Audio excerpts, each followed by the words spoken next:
días. Buenos días de parte del equipo del Inergy. Pues bien, volviendo un poco a las andadas en el Facebook Live y aprovechando un poco el trayecto, ¿no?, en la Ciudad de México, pues hoy quería platicar un poquito con ustedes acerca de lo que es las distintas alternativas que existen para una movilidad mucho más sustentable. ¿No? Primero hay que definir o dejar claro que la movilidad sustentable al 100% es imposible de alcanzar, ¿no? Ya habíamos mencionado que es difícil producir cualquier tipo de energía o consumir cualquier tipo de energía sin producir un residuo, ¿no?, sin producir emisiones, sin generar algo que contamine de alguna manera el medio ambiente. Entonces, cuando hablamos de sustentabilidad, vamos a hablar en general de algo que sea mucho más sustentable que los medios tradicionales hoy en día, ¿sí? Entonces, el auto eléctrico en este momento pues, es precisamente lo que nosotros promovemos, pero la electromovilidad no es la única alternativa, no es la única opción. Existen diferentes opciones. Entre las más populares están la celda de combustible, ¿no?, a base de hidrógeno, y están los combustibles sintéticos, ¿no? Son combustibles generados o construidos, se diseña en ingeniería ingeniería de combustibles, para poder generar un material que produzca suficiente energía para poder poder mover un motor que genere el movimiento de un vehículo y que emita bajas cantidades por ejemplo, de CO2. Hay que recordar, no es que sea al 100% libre de emisiones, ¿no?, para generar emisiones. Tal vez la mitad de las emisiones de lo que se genera hoy con un vehículo de combustión interna a gasolina o a diésel, pero reduciría de alguna manera. Aquí, o sea, simplemente con mencionar que sigue produciendo contaminación, que sigue siendo de combustión interna, que sigue siendo un combustible, aun cuando sea sintético, bueno, pues se habla de que es conservar el mismo sistema en el que nos encontramos y simplemente vamos a cambiar la gasolina o el diésel, o sea, un producto de un energético fósil, ¿no?, por algo que nosotros vamos a diseñar por medios de ingeniería, ¿no? En el caso de la celda de combustible, que ese probablemente sea el que entre digamos que la información pública que más circula sea una conectividad.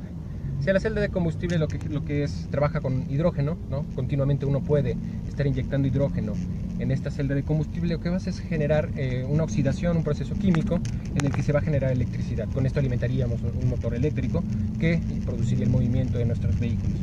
El sistema se utiliza ya, por ejemplo, en algunos veleros, en algunas embarcaciones.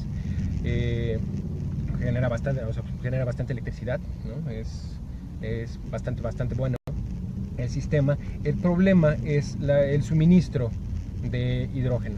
El hidrógeno no es, a pesar de que curiosamente es uno de los elementos más abundantes o el elemento más abundante en nuestro universo, no es fácil de encontrar. Entonces se necesita generar un medio para producir el hidrógeno. Puede ser electrólisis, que separa la molécula de agua para extraer el hidrógeno, que es un proceso no costoso, no muy costoso, pero sí cuesta energéticamente. Entonces hay que inyectar energía para poder producir este proceso de electrólisis, poder separar el hidrógeno, y después hay que transportarlo. Entonces hay varias dificultades entre cómo podemos adoptar esta celda de combustible o celda de hidrógeno, y qué tan viable es en función de lo que es una batería eléctrica o lo que sería un combustible sintético. Aquí el problema, una vez más, es energético, y el principal problema es cuál es mucho más amigable con el medio ambiente. El problema más grande que tenemos hoy en día y al que se enfrenta la humanidad es cómo vamos a hacer que nuestro medio ambiente se conserve de la mejor manera. Entonces, ambos necesitan producción de energía externa, los tres necesitan generación de energía externa. Para producir combustibles sintéticos necesitaremos energía, de alguna manera, para poder diseñar y poder fabricar estos combustibles. Para la celda de hidrógeno necesitaremos también energía para poder separar el hidrógeno y poder después transportar y almacenar el hidrógeno.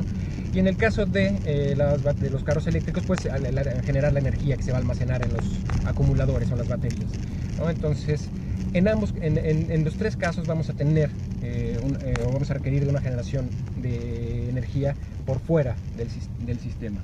Entonces no es que uno sea más maravilloso que el otro, simplemente va en función de las matemáticas. Entonces decimos, bueno, ¿cuál consume más energía?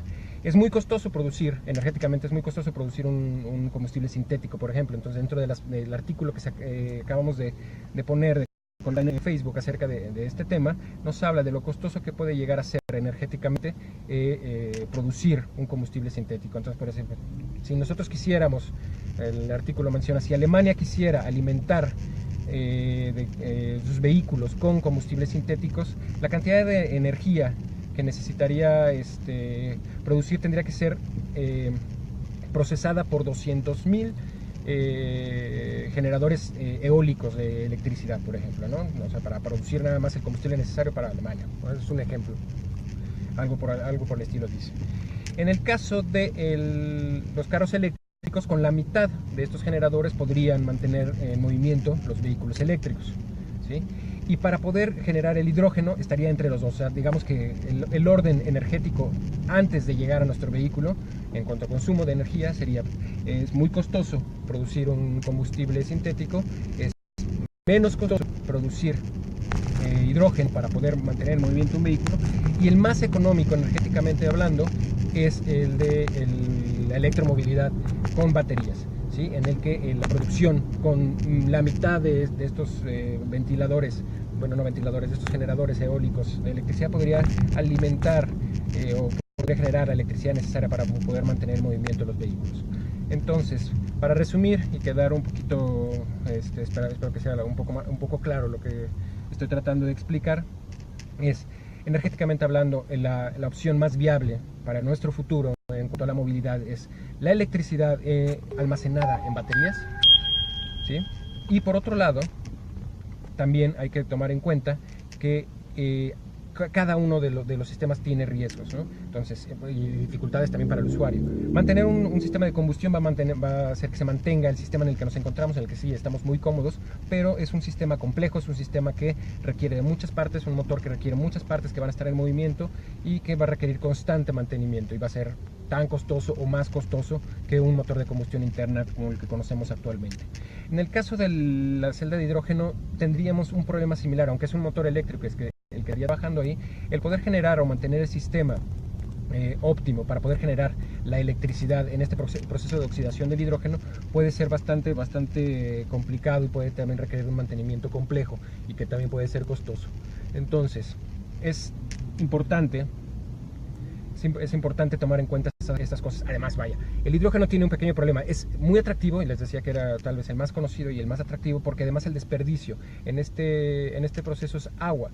Entonces, muchos de los vehículos, bueno, algunos no muchos porque no hay muchos, pero algunos de los vehículos espaciales que utilizaron este sistema para producir su energía, porque tenía la ventaja justamente de producir agua como desperdicio, lo cual es una gran ventaja y por eso les genera un gran atractivo, ¿sí? Pero es costoso, una vez más, es algo costoso, y además hay que tomar en cuenta que nuestro vehículo se convertiría en una bomba móvil, ¿no? Porque mantener el hidrógeno estable en un tanque es bastante complicado, es muy volátil el hidrógeno, ¿no?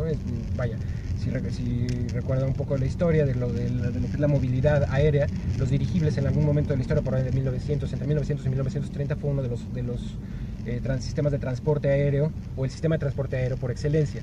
En 1937 en Estados Unidos es Hindenburg, el accidente de Hindenburg, que fue una explosión, un incendio de uno de los dirigibles. Básicamente terminó con la vida de este sistema de transporte por lo peligroso que era mantener un sistema lleno de hidrógeno, ¿sí? Es muy flamable, además la temperatura de ignición o de encendido es muy baja, así que se puede encender con una facilidad increíble. Eso hace que sea muy difícil mantener un sistema estable para poder almacenar hidrógeno dentro de un vehículo, ¿no? Y además estarlo trasladando. Un impacto puede generar, ¿no? una explosión bastante fuerte. Entonces, tienen ventajas, tienen desventajas. Nosotros, como Linergy, evidentemente creemos que en la electromovilidad las baterías son la solución. Se están trabajando en nuevos sistemas todos los días, y están generándose nuevas investigaciones y nuevos desarrollos para mejorar la eficiencia, la autonomía de los vehículos, para aumentar la capacidad de las baterías, ¿sí?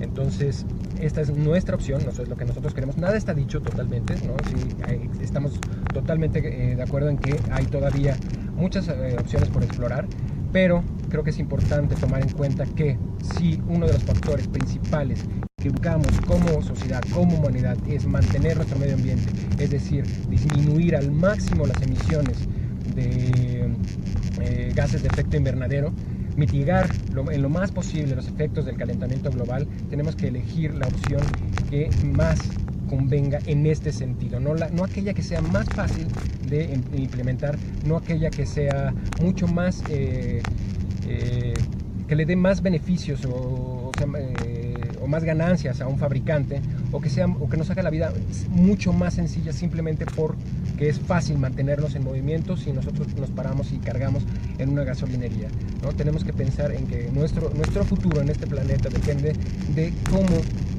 nos desempeñemos, cómo nos comportemos y cómo consumamos energéticos de aquí en adelante. Entonces esta parte es importante y nosotros apostamos por la electromovilidad.